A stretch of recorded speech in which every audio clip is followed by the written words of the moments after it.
y que regrese esa política que con tanto esfuerzo logramos que cambiara.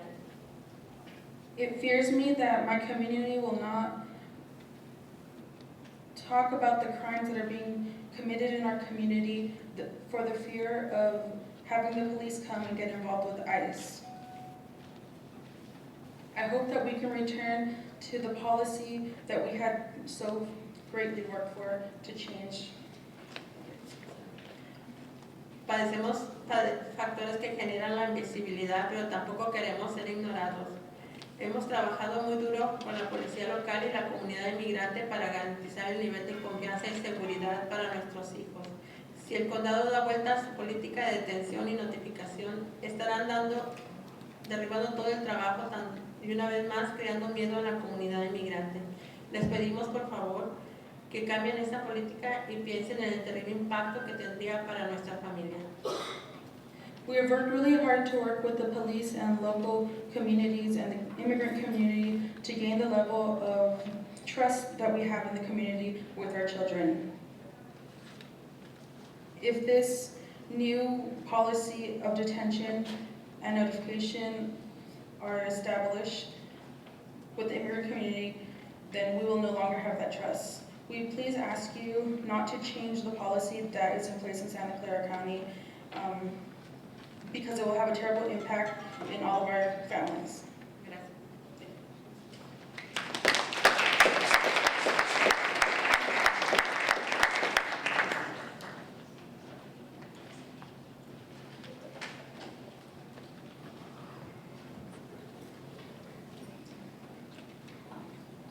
Good evening. My name is Ruffino. I'm the president of the Association of California State Supervisors. Both of us, we are here, so maybe we can have a couple extra seconds. Madam Chairwoman and distinguished members of the panel, first of all, thank you for holding this public hearing to shed light on the conditions facing women and girls of color. Over the last century, we acknowledge that women and girls of color have made tremendous progress, but gender parity is still a challenge, particularly in the area of economic opportunity and leadership. Today, I should say, I'm happy to report to you, though, that the representation of women, and particularly women of color in our association, hit an historic high. So we're grateful for that. However, sad that while the member of the woman serving on the state legislature has lost a little bit of ground. So we're going to hope that we can help with that somewhat.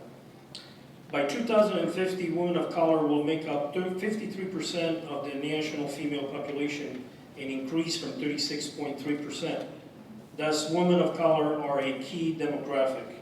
The economic success of women of color will impact the success not only of their families and communities, but also of this state. And as such, it is vital there are state policies prepare women of color with the necessary tools to improve their livelihood and contribute to the economy. Work still needs to be done so that all members of society have equal access to opportunities and resources. And that's why we're here tonight. We remain committed to ensure fairness and equity, and we want to thank you for your commitment to advancing women and girls issues. And here's my Vice President for the Association, Deborah. Thank you, Frank. Good evening. Assemblymember Campos, distinguished panel guests, and everyone here in attendance today to discuss this very important and personal subject matter. I am Deborah Smith, and I serve as Vice President of Chapter 505, the Association of California State Supervisors, and I'm an office chief with the California Department of Transportation in District 4, which is in Oakland, and the Office of External Affairs. Thank you for having me to participate in this discussion about the factors that impact the lives of women and girls of color and their families. When I approached this subject, I immediately reflected upon my growing up with the many women in my life who combined resources to form a wholesome, healthy, vibrant committee that sustains me even today. When I think of my upbringing, I think of my sisters by birth and otherwise, nieces, aunts, and grandmothers, those that were there were plenty of male figures in my world, I am reminded of the strength and the wisdom of the women in my community and who combined a little of this and a little of that to make something whole. I was raised in Gary, Indiana, and in Los Angeles, California during the turbulent 60s and in the height of the civil rights movement. I was raised during a time when many women were asking what civil rights meant not only for people of color, but specifically in particular, what did civil rights mean for women of color? The women who were part of my youth were my mentors. They were trailblazers. They were the maternal figures within my family and network who worked hard, believed in saving for a rainy day, and held strong religious beliefs. They were entrepreneurs. They believed in dreams and working toward a resolution. I shared a bit of my background with you so that you would understand that I grew up in a community who believed in the power of faith and clung dearly to a total idea, and that they raised me that I was in charge of my own destiny. My church family comprised of believers in education, civic participation, and I genuinely knew that they wanted me to be successful and that I had a meaningful career. I knew that my community wanted me to set high goals in life and that they didn't want me to just get by. They wanted me to be successful, just like a tree that nurtures itself and sustains itself. It also produces enough for others to be sustained as well. My upbringing set the foundation for me to answer the question, what promotes success? I learned very early in life that it was important to have someone to nurture you and mentor you so that you could see yourself as successful and an achiever. I learned the importance of setting goals, large and small, and I challenged the people who have children and those in this community to project within the future, the next 5 years and the next 10 years, and have goals that are oriented to what our needs are. I've also learned very early that you have to give and to help others. It's important that when we look at ourselves and we become successful, that we remember to mentor and nurture those that are behind us, because this is what helps us to become better people. When young girls see individuals that look like them and achieve greatness, they become believers that they too can be great. They learn that they can achieve higher education, better jobs, become judges, lawyers, physicians, professors, politicians, engineers, computer programmers, CEOs, and leaders of every industry. Cultivating the ability to believe in oneself is the first step. I think we're going to have to wrap it up. I think Okay. it's 2 minutes, right? Everyone got 2 minutes, right? Okay. Okay. Your last thought. I would like to consider the question, what limits our success? I believe that the success is limited by not having sufficient social services programs such as preschool, opportunities for every child, early child care, ensuring medical availability and health screening, making available more opportunities for young women and children to go back to school, young women with children to go back to school, and that there's child care for the mothers so that they can attend the classes. Secondly, we need positive educational tracking programs for the children in the educational system, elementary and middle schools, so that they are provided the necessary tools to be successful, and members that would be mentors to them so that they can achieve their goals. Thirdly, we need a comprehensive second chance program for those young women and girls who have encountered that have encounters with the judicial system and couldn't afford representation, and they're not afforded an opportunity to really invest in themselves and prove that they have made a change in their lives and that they are worthy of their records being erased and sealed. In closing, I'm reminded of the many conversations that my grandmother and my aunt had in the dining room table, and I know and I recognize that these conversations gave me the fuel that I needed to dream big and to be myself. I thank you for this opportunity to speak, and have a good evening.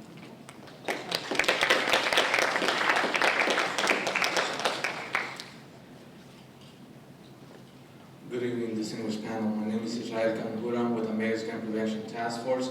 I'm representing the Female Intervention Unit here tonight because we are focused on 2 areas, which is gang intentional, gang involved females.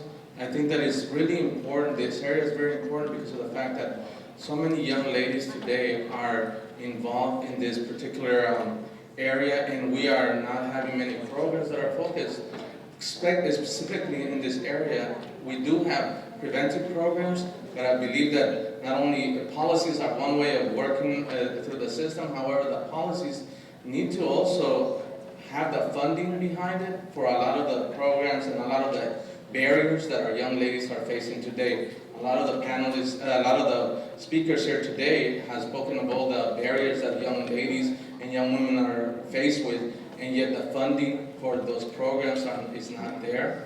So I want to make sure that what I'm here to support is for the more funding for these programs and for the services that a lot of these agencies are also providing, whether it be in the city of San Jose, the county, or throughout the state of California. Thank you for your time. Thank you.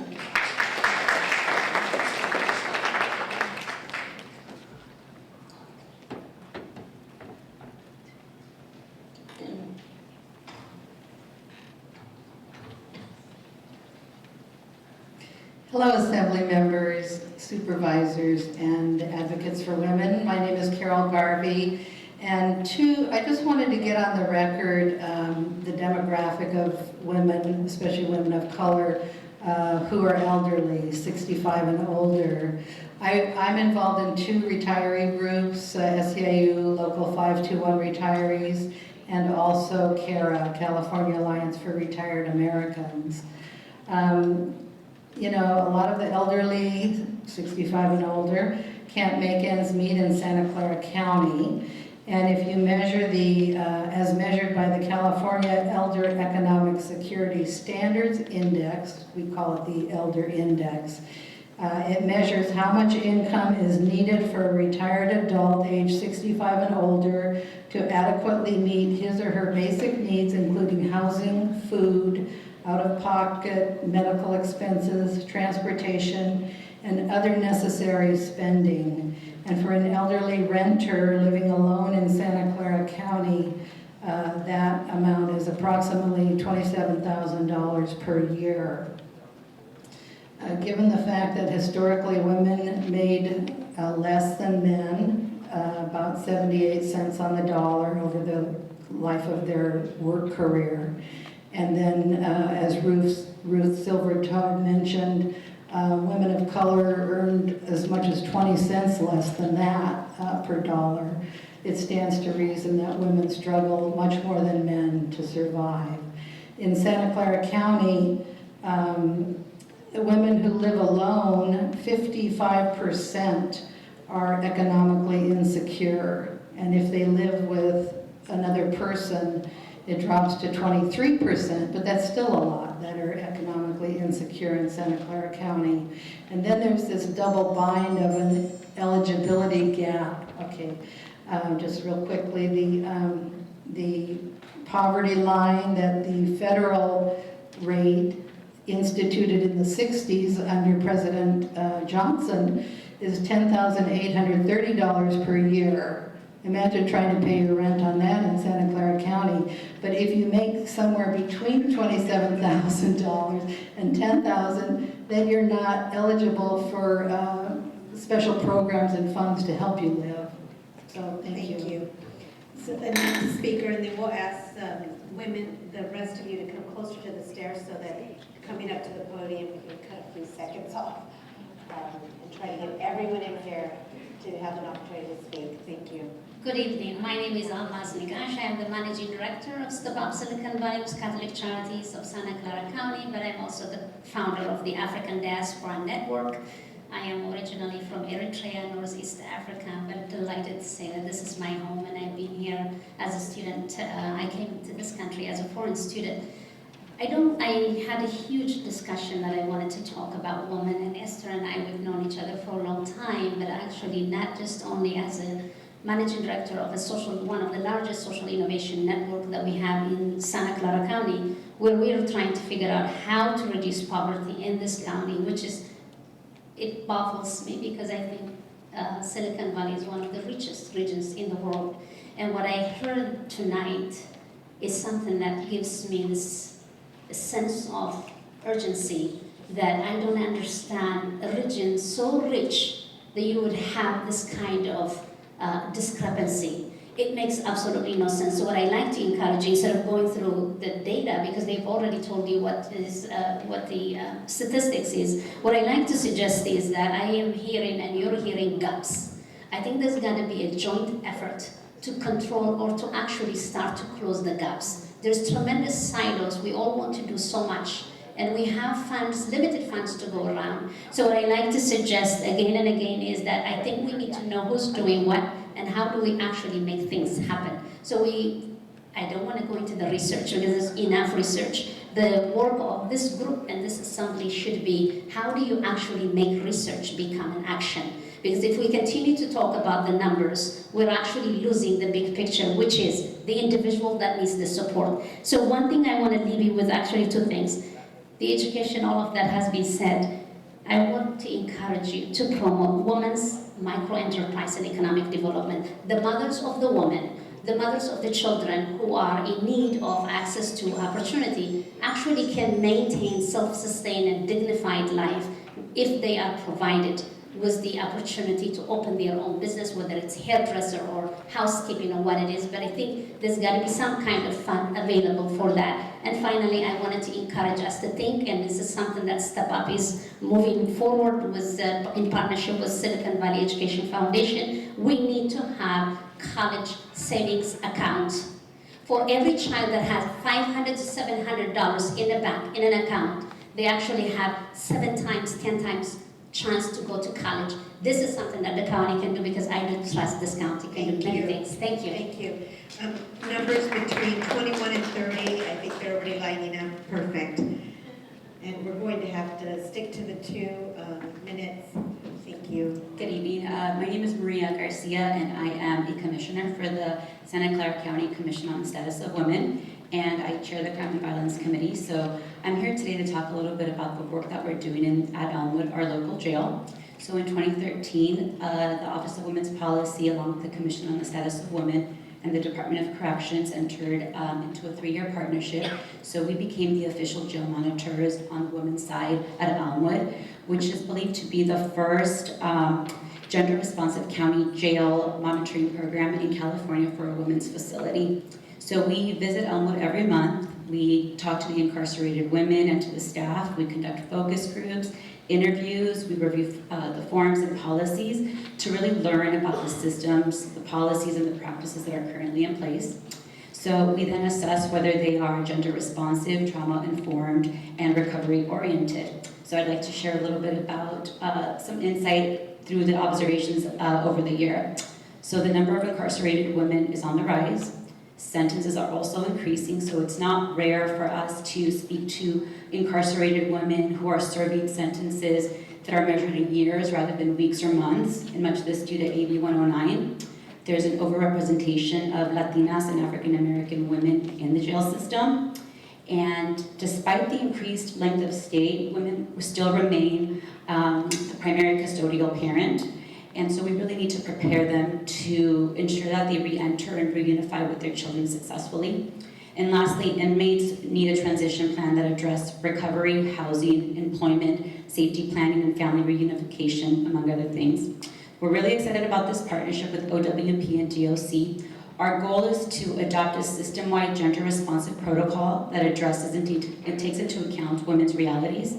Every decision that is made, from mandatory sentencing to classification, scheduling of visits, from the training for staff, and the programs that support re-entry, must really ask this critical question: how will this decision impact women? So the answers are complex, but we know that there are solutions out there. We will continue to advocate for a gender-responsive lens in addressing good policy, and for data collection analysis that is tracked by gender. So we hope that this model serves as a blueprint and is replicated across the state in other jail facilities in order to make sustainable change in the jail system. Thank you.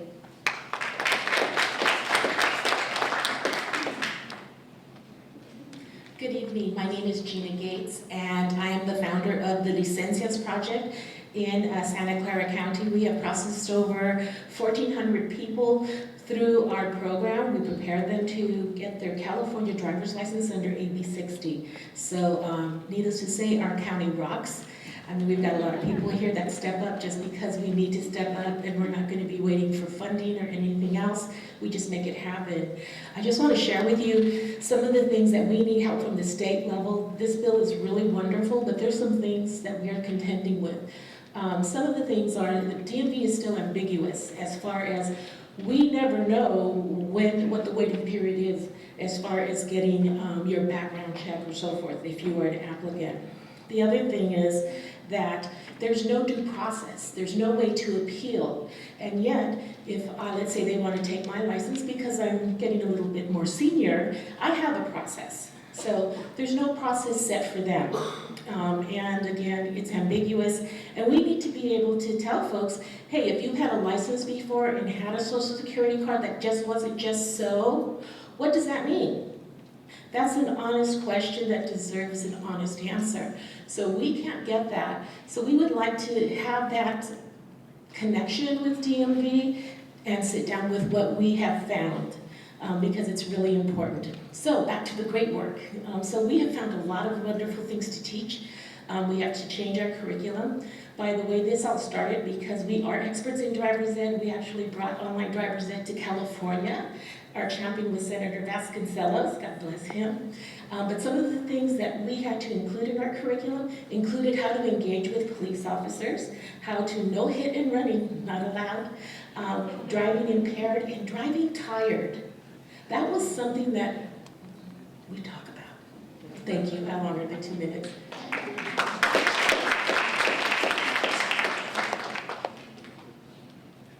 My name is Angie Junck, and I'm here in both a personal and professional capacity. I'm an attorney with the Immigrant Legal Resource Center. 14 years ago, a member of my family was deported. He was automatically deported after serving time, and he had a felony conviction. And he didn't get a voice in an immigration hearing, despite the fact that he was here since the age of 6. He had been a legal permanent resident for 25 years. He was a husband, a father, brother, and a son to U.S. citizens, and he didn't even speak the language in which he was going to be deported to. And our immigration laws make these consequences automatic. Deportation doesn't just affect the person deported. We're talking about people that have families, and my family suffered and continues to endure emotional, mental, physical, and financial impacts.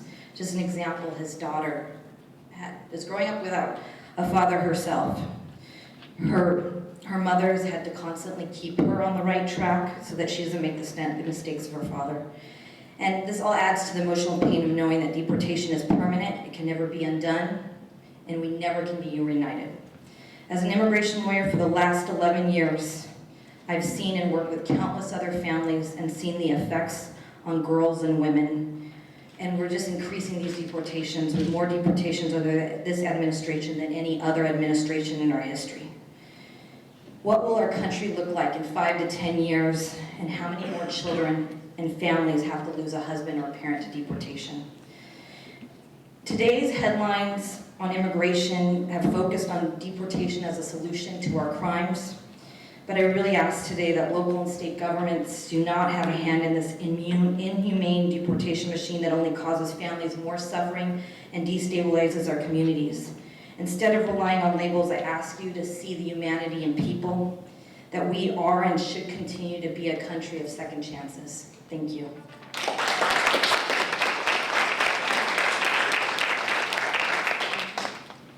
Good evening, my name is Jennifer Smith. I'm the CEO of the Bay Area Women's Sports Initiative, and I'm speaking on behalf of the female athletes that serve in our underserved schools and work with students ages 3rd through 5th grade, and girls in particular, mostly girls of color in the county.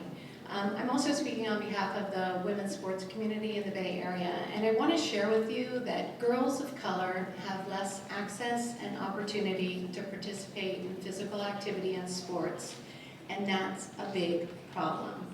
It's a problem because thanks to the research of the Women's Sports Foundation and many others, we know that girls who are physically active and who play sports do better academically, they're more likely to graduate from high school and matriculate at college. They're physically healthier, at lower risk of obesity and the diseases that stem from obesity, like type 2 diabetes and heart disease. They have higher self-esteem, they have more positive body image, they're less likely to suffer from depression, and they're far less likely to engage in risky sexual behavior and less likely to abuse alcohol and drugs. And they're more successful as adults in their employment and in their careers. So as you can see, this is a big opportunity gap for girls of color. If they don't have access to physical activity and sports, we have a major issue. And it's preemptive, it's preventative. We know, we have data points, we work in schools where this is happening, and county data backs this up to show that more affluent girls are more physically fit based on the California fitness standards. We know from research by the National Women's Law Center and the Poverty Race Research Action Council that girls of color are not receiving equal opportunities to play sports in school at both the middle school level and the high school level. So girls' sports may not be a panacea for all the issues that go along with women and girls of color and underserved communities. But from my vantage point, it's the closest thing to lightning in a bottle that we have. It's imperative that we give all these girls the opportunity to be physically active and to lead them to mental health and physical health in the future. And I ask you to support the schools in physical education and girls' sports and fund those underserved schools. 31 to 40 to line up if you're still here. 31 to 40, the great conversation.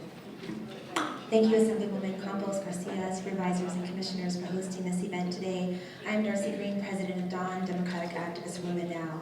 As public officials, you have all visited students, children in our neighborhood schools, and like me, you've probably looked into the eyes of a child and have become instantly filled with motivation and hope, just thinking about the potential that exists in him or in her, knowing that children with determination and hard work can become anything their young minds dream of, perhaps even the President of the United States. The reality is this is not true for girls, and especially not true for girls of color in Santa Clara County. As children, an equal number of girls and boys believe they can be President of the United States. But by age 15, sexism, misogyny, violence, inequality, and self-doubt seeps in, and the number of girls who believe they can lead our country dramatically drops. Research shows that the presence of more women in a governing body leads to greater transparency and a focus on progressive policies, such as closing the funding and achievement gaps in education, closing gaps or loopholes in contraception coverage and affordable health care, closing the wage gap, and removing obstacles that contribute to poverty for women and children. A 2009 study showed women in Congress to be more effective than their male counterparts. On average, women in Congress introduce more bills, attract more co-sponsors, and bring home more money to their districts than their male counterparts do. I'm sure they weren't talking about any of these male counterparts up here in this Congress. The percentage of women elected into office at the state level in the California legislature has steadily declined. We need to build this pipeline locally. Research shows that women are substantially less likely to self-select, to be recruited for elected office. This gender gap in political ambition persists across generations and over time, and that qualified female candidates who are equally or more qualified than their male counterparts are often seen as less qualified or less valuable than their male counterparts. Women more fully can represent the needs, experience, and perspective of women and can apply a gender lens to policy areas where women and poverty issues have been underrepresented. We are asking that you urge state and local agencies to invest in data collection on women and girls and our social, economic, and political status, and to actually use this data to draft policies focusing on the status of women, and to introduce legislation that will make electoral politics, campaign finance more equitable and welcoming to women in California. And we have some ideas for you we can give you later. When we invest in women, we invest in our society, in our economy, and our future. And if you do that, of course, Dawn will be there to support you. Thank you.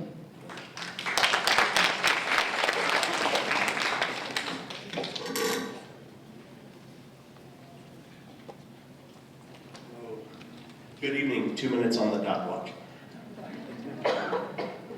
My name is Loret de Mola with the California Workforce Association, representing all of the local workforce boards in the state, which are breaking down the silos in workforce development. We're a proud public supporter of AB 80. We're also a supporter and sponsor of 2 of Assemblymember Garcia's bills that have been signed into law recently. Our goal is to promote business engagement to find industry skill needs and connect job seekers to those needed skills at the local level.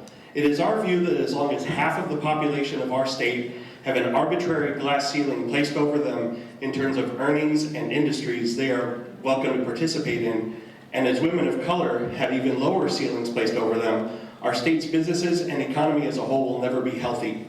So let's talk solutions. I'm here to offer the support of the entire local workforce development system to produce legislation and policy that will help bring all people to equal footing in the workforce.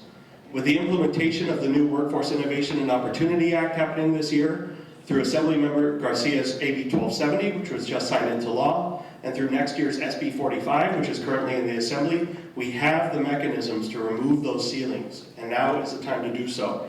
We look forward to partnering with you all to accomplish this, and we need everyone to join us, even the people who are watching this afterwards. Remember, washing one's hands of the conflict between status quo oppression and the oppressed does not make you neutral, but it sides you with the oppressors. Thank you very much. So our last panelist actually arrived. Jennifer, don't go anywhere because, and I want to be respectful of everyone that is speaking. I'm going to ask Jennifer to summarize her comments and give us her comments in a brief amount. I really want to make sure that we allow everyone the opportunity to speak. So we'll allow Jennifer to make comments. Thank you. Thank you so much, and deep apologies to the panel for my tardiness. I don't have to explain to anyone in the room about traffic, but needless to say, from San Francisco, it was a long journey. Anyway, I'm really happy to be here. My name is Jennifer Reisch. I'm the legal director of Equal Rights Advocates, which is a nonprofit civil rights organization based in San Francisco. We have been fighting for equal access and opportunity for women and girls in education and employment since 1974. And we've come a long way since 1974, but when it comes to economic opportunity and education opportunity, we still have a ways to go. And ERA knows this because we represent and we provide advice and counseling services to hundreds and thousands of girls and women from across the country who are challenging discrimination, harassment, and other unfair and unlawful conditions across the occupational spectrum at all levels of education. And in fighting those legal battles and pushing for legislative change, we recognize how race and gender, ethnicity, sexual orientation, and immigration status, among many other factors, all come to play and all impact the barriers to success that are still facing women and girls in education and in the workplace and the labor market.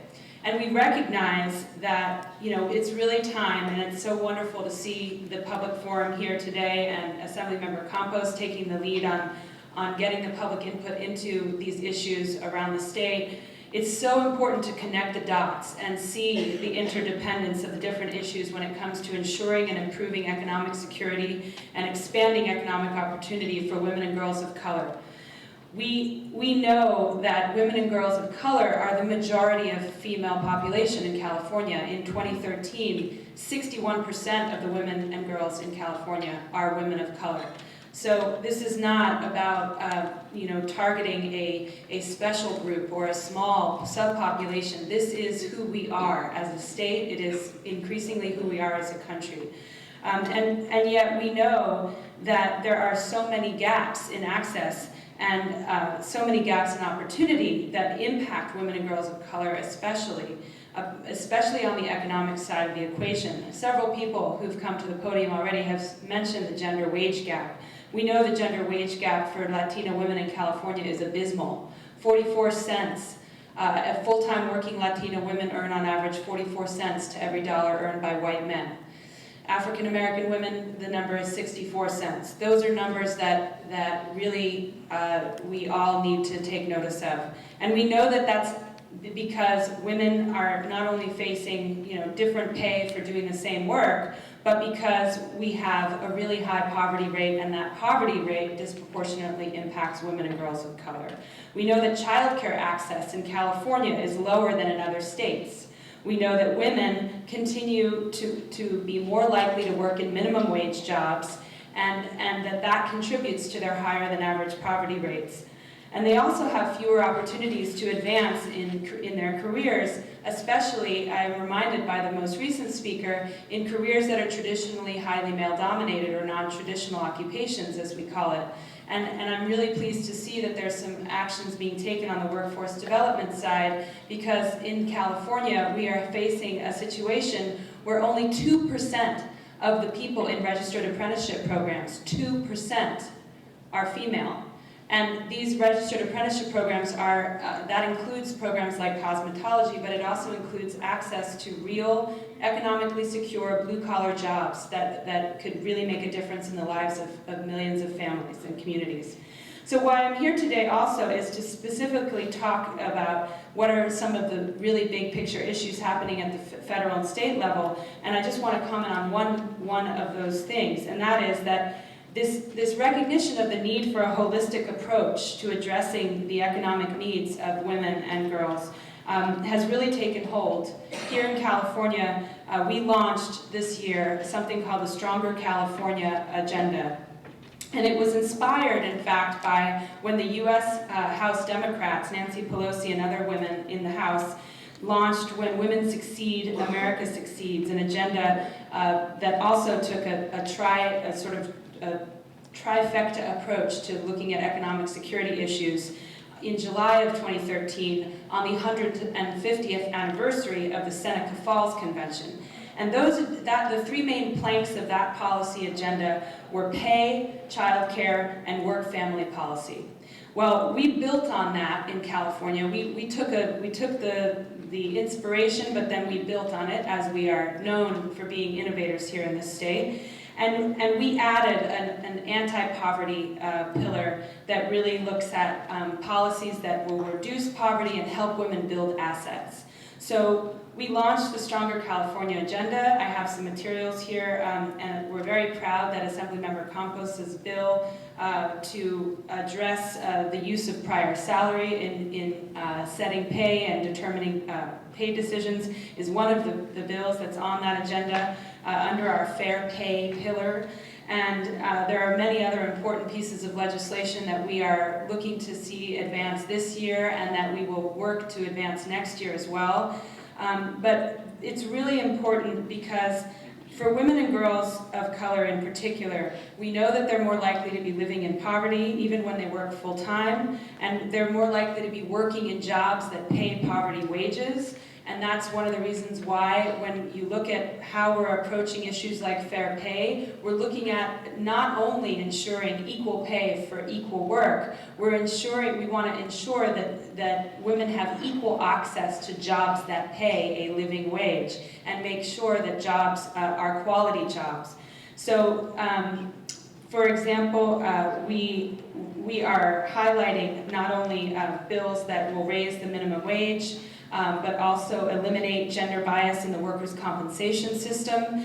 We're promoting equal pay bills that will also require state contractors to provide pay-related information on an annual basis. And all of these bills, many of those bills are advancing right now to the second house, and we're really looking forward to seeing them signed into law by the governor. On the child care and early education side, we're also advancing budget asks on that issue, and we know that the availability of child care is key for working women and working families. And speaking of families, we know that there are barriers to success that disproportionately impact women of color when it comes to access to family leave and to flexible and predictable work schedules. So we've been working on legislation on all of those fronts. And I just want to say in closing that what we really hope will come out of these public fora is that we will be looking for ways to unsilo ourselves. One of the speakers just mentioned that, and one of the things that we're learning from co-chairing this or chairing this Stronger California Agenda, which involves over 29 roundtable members and dozens of network supporters from across the state, is that we have a real opportunity here in this state to ensure the economic security of all Californian women and the families that they support. And this is why we have to look at meeting basic needs. We have to ensure that women can earn a decent living and care for their families. And we have to make sure that children and families are taken care of by quality and affordable childcare providers. I really thank you for the opportunity to cut in line here and to speak to you all. And I have some reports and other information that I've provided to you. We are really pleased that you're holding these hearings and look forward to working with you. Thank you. Thank you for making it. So I'm going to do a time check. It's 7:30. This was scheduled to 7:30. I will stay here till the last speaker has spoken, but I would like to just have a raise of hands of who still would like to speak. Okay, good. Then I will stay here, and I'm hoping that anyone else that would like to join me, we do want to hear your information, so please continue. Good evening, Madam Chair Campos, Assemblymember Garcia, Supervisors Cortese and Chavez, my name, and other panelists and members. My name is Hector Sanchez Flores, and I work with the National Compadres Network, a national organization that works to empower communities to create solutions to problems that are seen as being persistent and immovable. Historically, our work has centered with working with the fathers, the men, and the young men in those communities. Unbeknownst to many people is that much of our work has been alongside the women in those communities, the mothers in those communities. We are a founding member of the Alianza, a national organization that combats interpersonal and intimate partner violence, and we are based here in San Jose.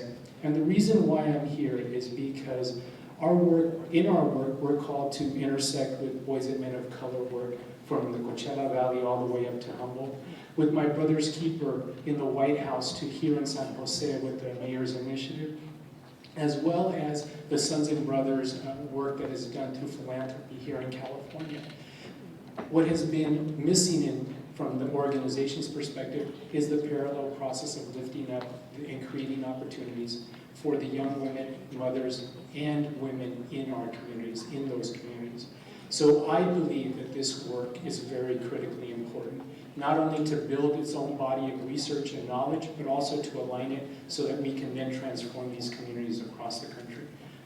Assemblymember Campos, we're really proud that we're co-sponsors to AB 80, the task force that would begin to remove those silos.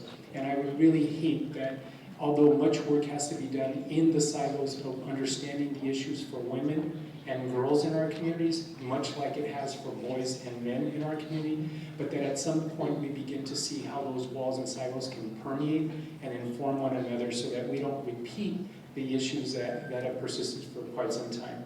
In closing, I want to say that in speaking today, I have something to go home to and share with my 8-year-old daughter. For many years, she has heard all the work that we do in communities for boys and men of color, and this evening she will know that her father lifted up a voice for her mother, my mother, and my grandmothers as well. It is this.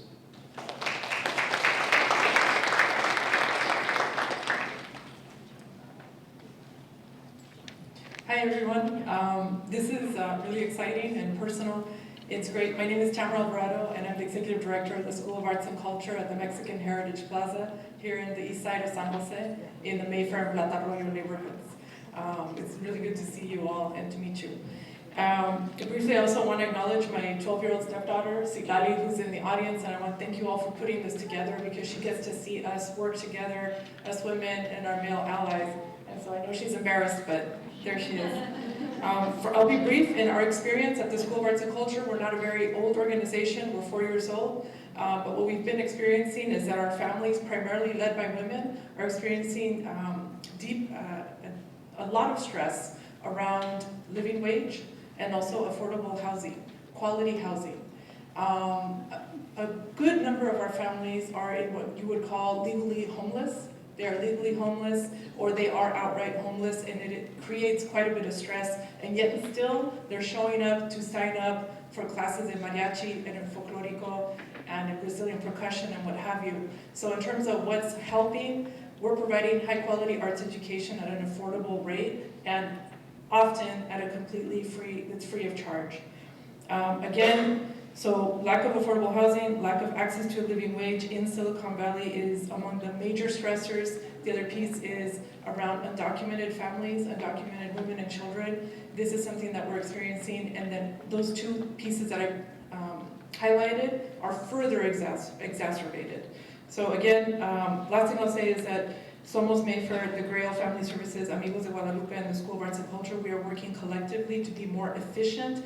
Other speakers have mentioned that as in terms of what works, and we are trying to create, trying to add to the web in the community to be stronger for women and girls. Thank you.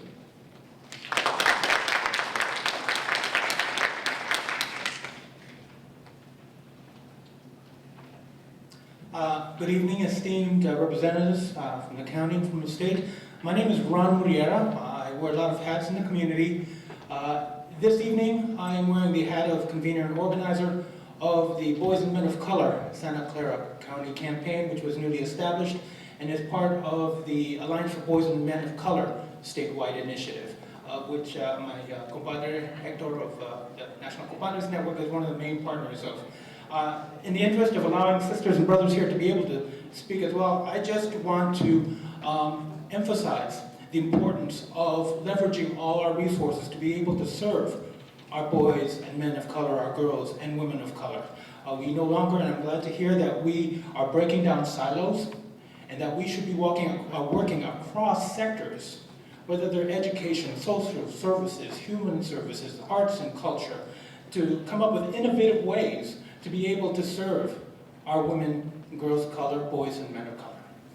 I have a 4-year-old daughter who started transitional kindergarten this morning.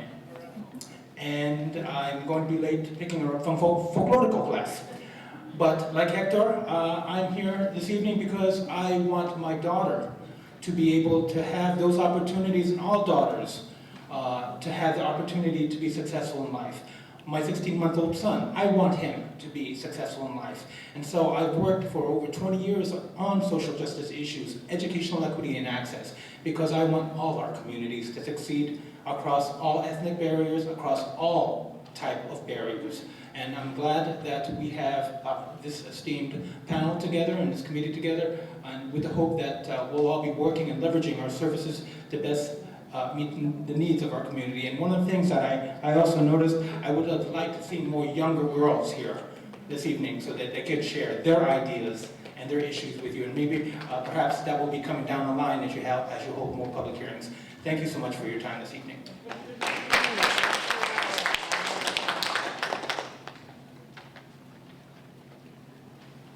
Okay. Hello, everyone.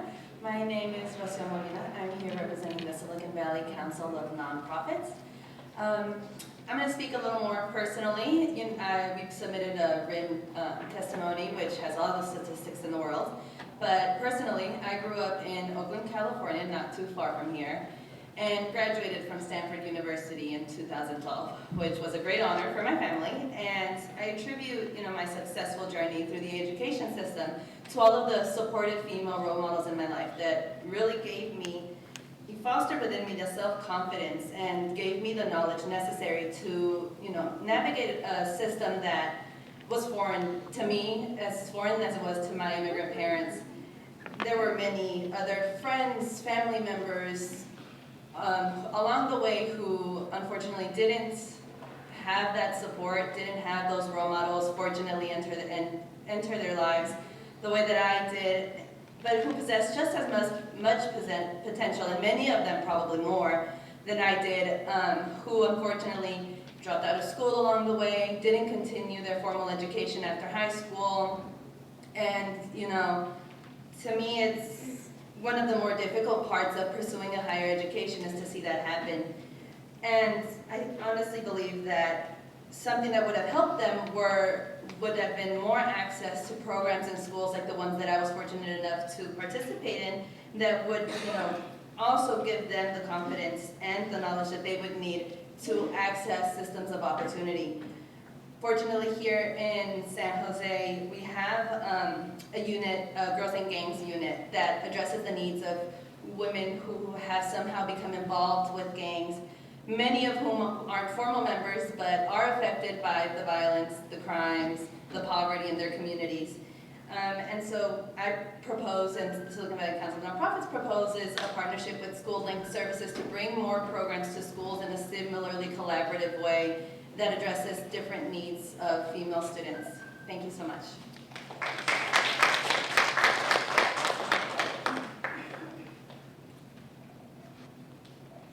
Hi, good evening.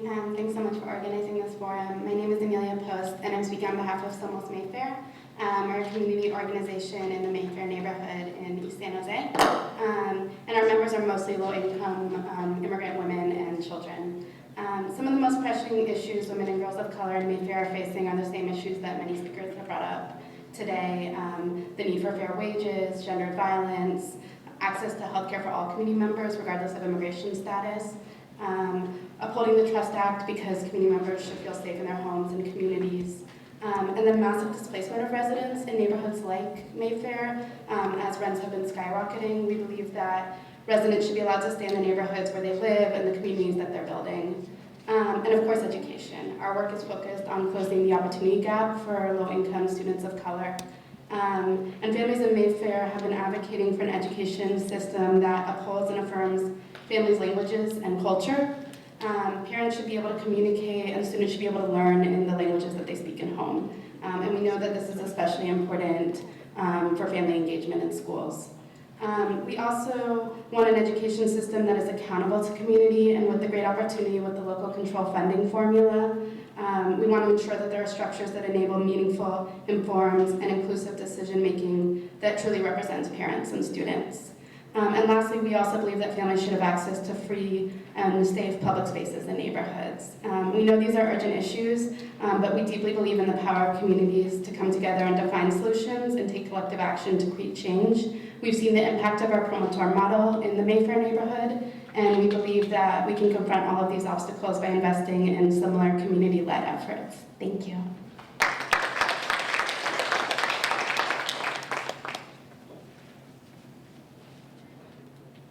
Good evening, Assembly members, Honorable Supervisors. My name is Rebecca Armendariz. I'm a political community organizer with SEIU USWW. And in my other life, I'm a wife and mother of 3 daughters, 2 sons, and a lifelong resident and activist in Gilroy here in South Santa Clara County. If I could first speak on behalf of girls and women in South County and the issues that affect us.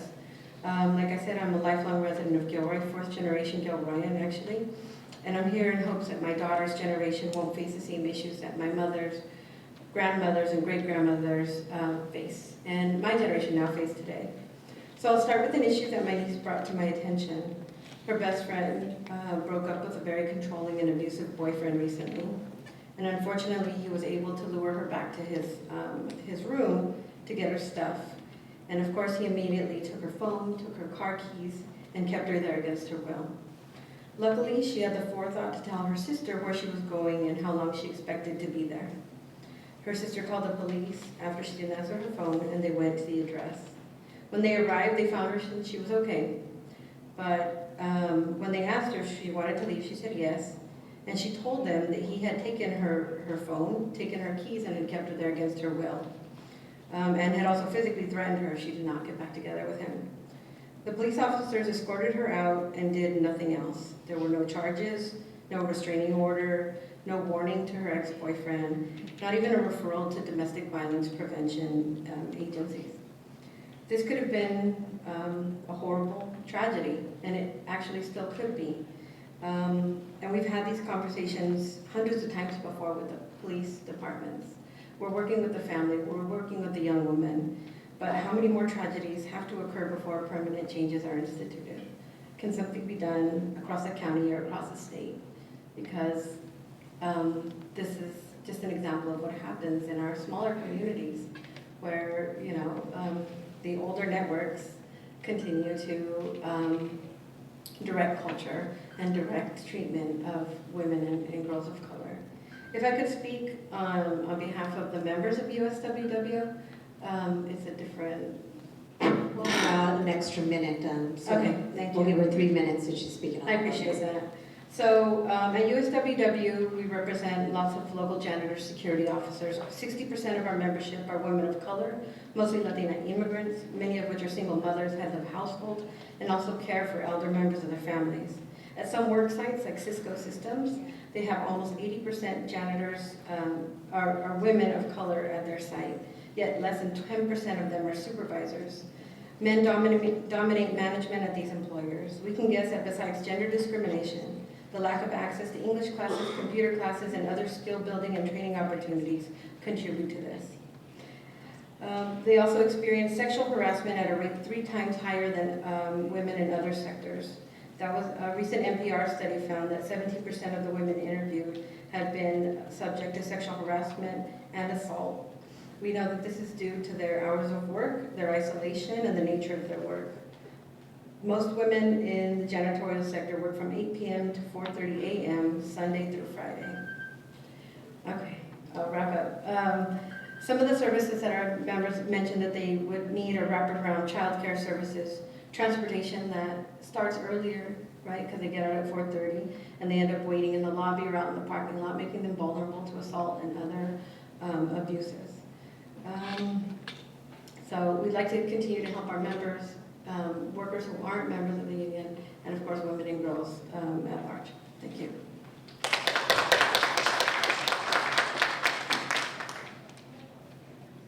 Good evening, my name is Rosana Alvarez and I'm here representing the Andariega Collective, which supports women and youth toward actualizing their potential and personal power. We also run Mayela, a Young Women's Resiliency Program here in San Jose every summer with funding from the city and generous support from various components of the county.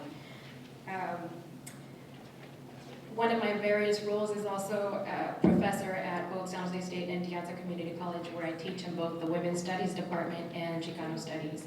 I'm also a mother of 3 young girls, so I have a vested interest in prioritizing the voices of women of color and young women in our communities. While many of us in the room are way too aware of the dire statistics affecting women and girls in our communities, I find that many of our youth and my students face those realities in isolation, lacking either awareness and/or access to resources that honor our cultural context. My primary concern as an educator and a parent surrounds issues of equity on an ongoing basis. For instance, how can we take these types of discussions and forums to intentionally engage women and girls of color in particular as active agents involved in dialogue and action? How do we boldly take necessary risks to invest in local culturally relevant programming and approaches that take this context into account? Far too often we look outside of ourselves for the experts and we overlook the richness and wealth of expertise that we currently have in existence within our communities. I'm here today to respectfully request that in going beyond those silos, we prioritize the voice of women and girls of color in our communities, that we explore and invest in locally grown programs, that we convene local women and more intentionally challenge ourselves to prioritize the voices of women of color and invest in existing grassroots efforts that might be barred from accessing or competing for funding opportunities. Let us be that change that we need so that young women such as my daughters can see their own potential beyond the statistics and really become active in change and stand here in front of you years from now. Thank you. Thank you.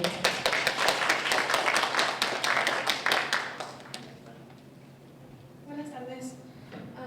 First and foremost, I would like to thank you guys for your time. My name is Yari. I am part of a women's group called Colectiva de Mujeres.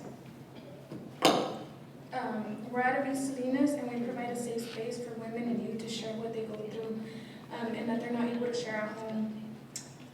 In our group, we implement the Cultura Pura curriculum and we also address police brutality issues and violence in the home. What our goal is to provide healing through a holistic approach, and therefore, I believe that these statistics that you provided us today are a yell for help.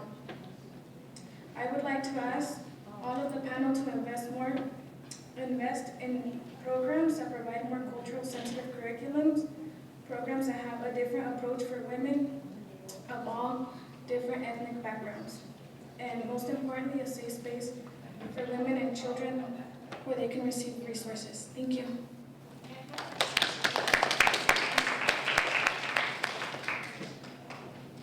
Hello, my name is Pamela Weston, and I'm also part of the Colectiva. A year and a half ago, I started to walk with them. there were shootings that happened on the east side. Dealing with the media, they weren't, we had to scream out. They called us noisy protesters, but as a mom, you feel pain. My son, which is African American, Caucasian, and has children that are Mexican, hasn't been represented. So we walk and we talk in a way that isn't understood. What I ask for all of you to do is not look at statistics, but stakeholders. We make healing circles where we can create change through building relationships. I ask that you look at governance and how the funds are spent, not on realignment or reentry, but on things that we haven't addressed. Invisible children. For our center that was there with Willow, when all of us gathered together and the people were hurting, then the youth listened to us, but we have unfinished grief. With the Women's Collective, we talk and we walk and trust. When I ask that with the color line, instead of being called color, that there's cultural relevancy that is based upon heritage. In the dealing with health equity, we've started to deal with asking for ethnic services, but also in all leadership, I ask that there is that right to identity. Thank you.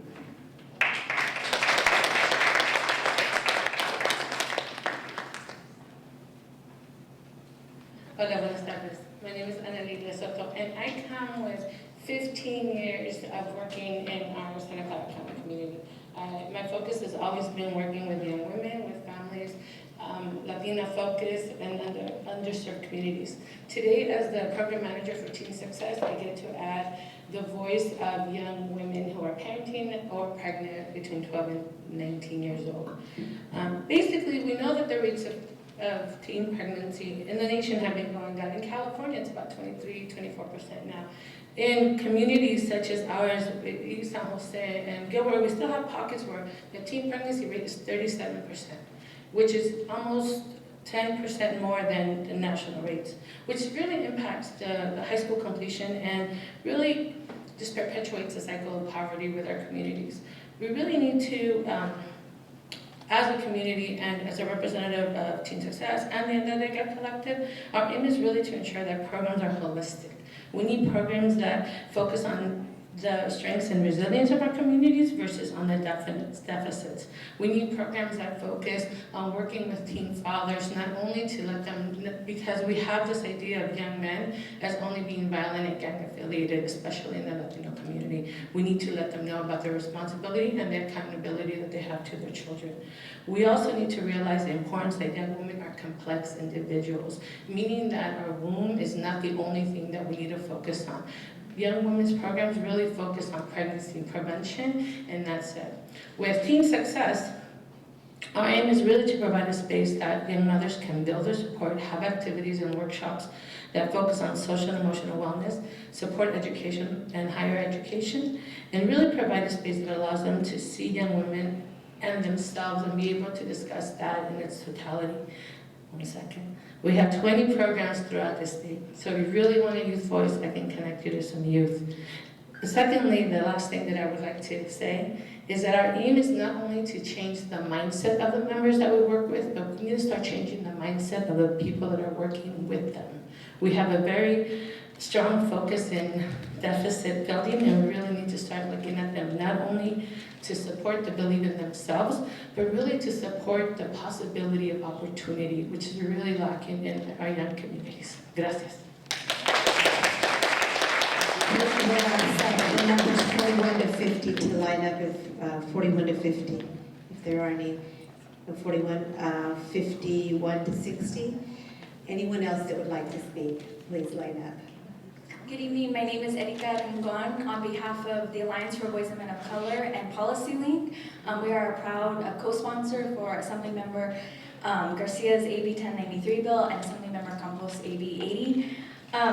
We are here today to express our strong solidarity of the efforts of this Assembly Select Committee on the Status of Girls and Women of Color to really improve outcomes and quality of life for our girls and women across California. We want to thank the chair and the members for your hard work, leadership, and diligence to bring a much-needed focus to this specific group within the legislature and state agencies. We stand in strong support and look forward to working with you. Thank you.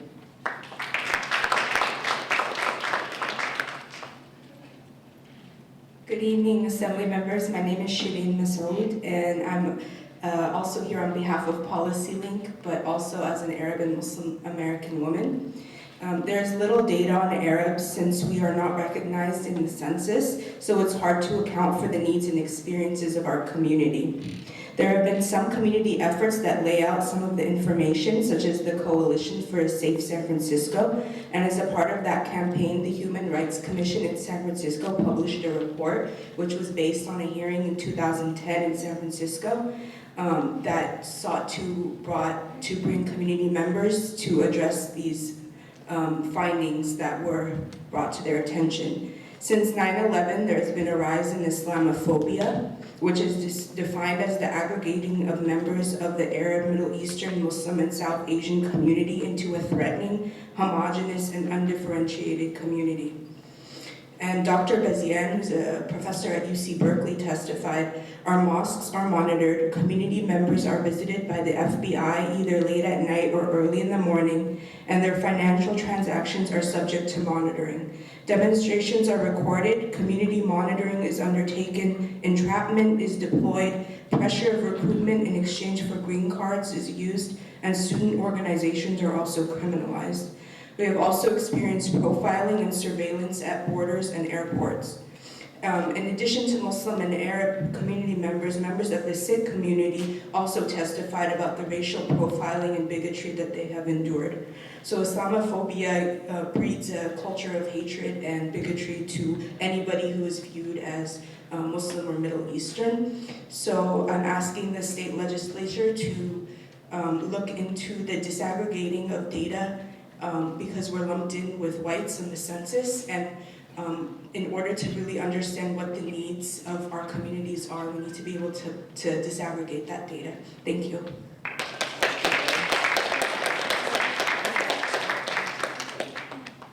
Hello, my name is Tanya Talavera. I am a deputy fire marshal, and I am also a board member for the Latina Coalition. Through my opportunity of being a board member, I have seen the impact that mentoring young Latinas has, how it empowers them, and how it gives them a voice. Often we do not feel we have that voice because we are not taught leadership skills. We are often not raised to believe that that's the positions that we should be in. I have had the opportunity to see the reaction to other young children when I walk into their classrooms during my inspections, and there's two young ladies in particular that I remember seeing, and they were just nudging at each other like, she's Latina, she's Latina. And so I walked over to them and I said, sí, soy mexicana. And just seeing how their faces lit up that day has shown me how important it is to ensure that we promote diversity in our hirings, especially in our government, local government, and uniformed employees. So I ask of you that we promote that and that we ensure that the number of women and people of color who are given the opportunity to move into these what were called non-traditional careers. I started my career in 1992 with the fire service and would like to see that move from a non-traditional career to just being called a career. I hope that our hiring and promotional standards are consistent and there are things that are instilled to ensure we avoid those cognitive biases. I do want to thank you for giving me the opportunity to speak. I just think it's really important that we continue to empower and teach leadership skills to these young women. Thank you. Is there anyone else that wishes to testify before this body? Okay, you're the last one. You will be closing.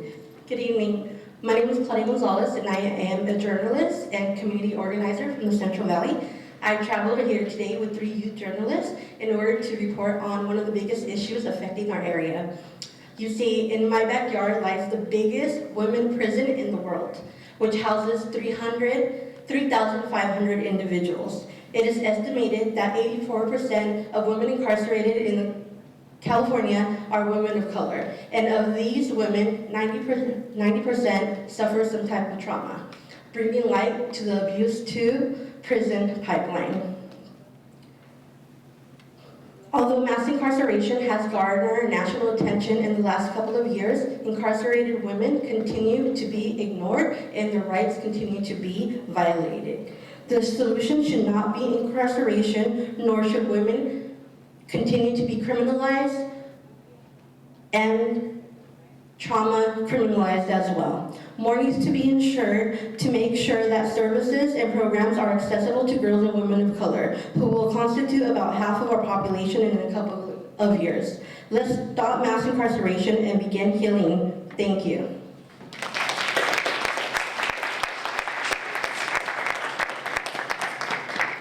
Well, first of all, thank you for staying with us till late into the hour of 8 o'clock. I think it was important for us to be able to hear all of your testimonies and your information.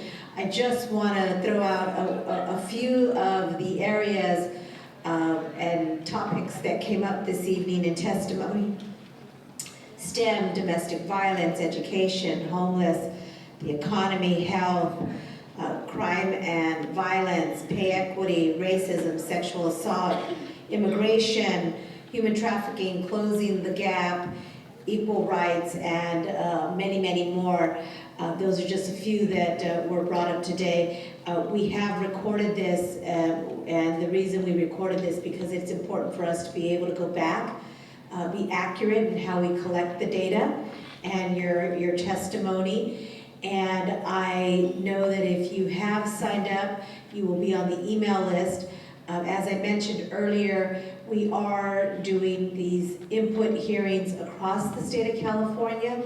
So if you receive information and you have a counterpart in another part of California, they might want to keep an eye out for a hearing that will be in their county or city. With that, I just want to say to the Board of Supervisors, the women's groups that are here, and all of the timekeepers, thank you for your commitment in making this event. My staff, thank you for your commitment in making sure that this event was successful and that this input hearing was successful. This public input hearing is now adjourned, and thank you for your time.